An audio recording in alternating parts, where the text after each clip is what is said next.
ప్రభువు నామమునకు మహిమ కలుగునుగాక. ఈ ఉదయకాలము మీకందరికీ వందనాలు తెలియచేస్తున్నాను. ఈ దినము మిమ్మలను బలపరచు దేవుని మాట. ఆయన మిమ్మను గూర్చి చింతించుచున్నాడు గనుక మీ చింత యావత్తు ఆయన మీద వేయుడి. 1 పేతురు రాసిన పత్రిక 5వ అధ్యాయము 7వ వచనం. దేవుడు మన గురించి ఆయన ప్రత్యేకమైన శ్రద్ధ కలిగి ఉన్నాడు. ఆయన మనలను లక్ష్యము చేయుచున్నాడు కనుక దేని గురించి చింతించవలసిన అవసరం లేదు.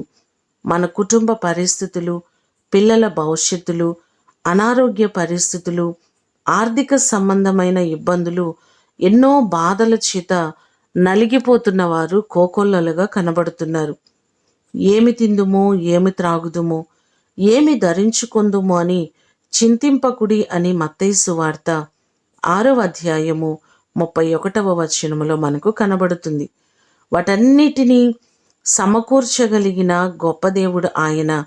ఆయన మనలను గూర్చి చింతిస్తున్నాడు కాబట్టి మన చింత యావత్తు, మన బాధ, మన ఇబ్బంది సమస్తము దేవుని చేతికి అప్పగించినట్లయితే ఆయన మనకు నెమ్మదిని కలుగ చేస్తాడు.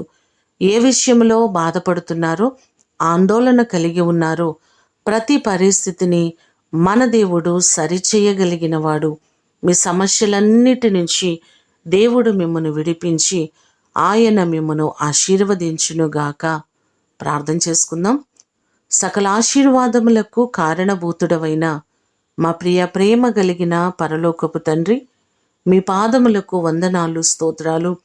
ఎన్నో సందర్భాలలో మా అనుదిన జీవితాలలో మేమెన్నో కొరతలను, కొదువలను కలిగి బాధపడుతున్నాం, చింతిస్తున్నాం. ప్రవ్వా, మా చింత యావత్తును తీసివేయగలిగిన దేవుడవు.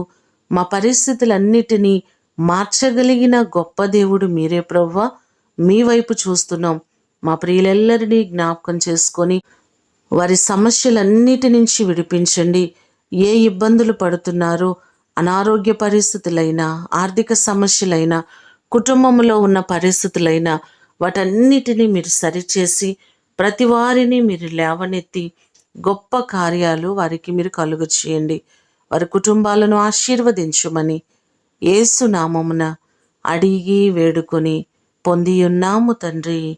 ఆమేన్. దేవుడు మిమ్ములను దీవించునుగాక.